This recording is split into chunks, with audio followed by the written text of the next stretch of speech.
on the principles of fair employee representation, legal cases. Introduction. The 6 principles laid out by Professor Summers obligate unions to represent all employees in good faith and without discrimination. As an exclusive bargaining agent, the union must appropriately represent all employees within the bargaining unit.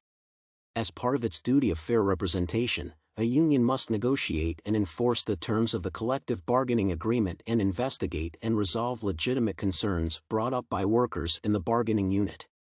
Consequently, breaking the duty of fair representation constitutes illegal conduct.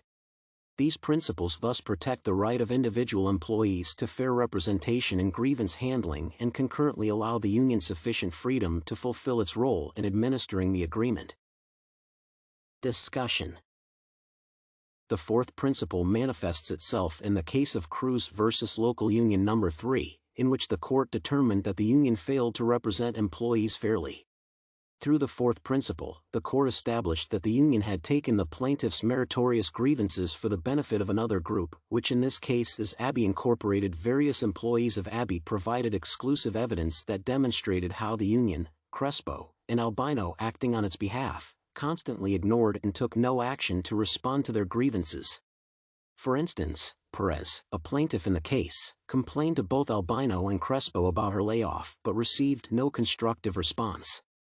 Crespo left the office, claiming he had no time to respond to Perez's grievances. The 4th principle thus protected the rights of these former employees of Abbey Incorporated to fair representation and, as such, were awarded damages accordingly.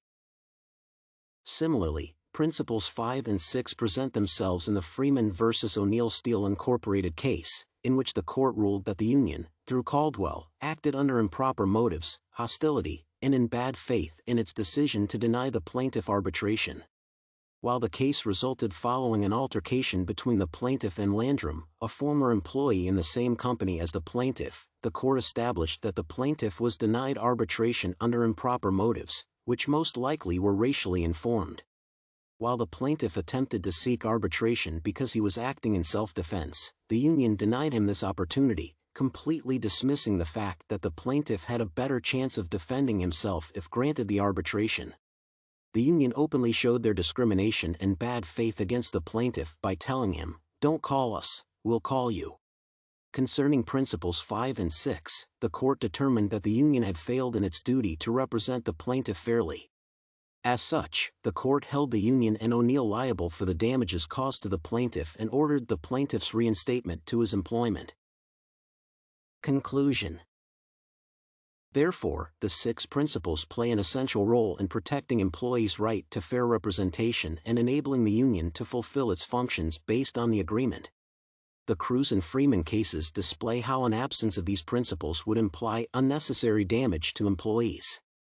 Without the principles, it would be difficult for plaintiffs to seek redress for a union's negligence or misconduct or appeal to previous rulings inconsiderate of the employee's perspective.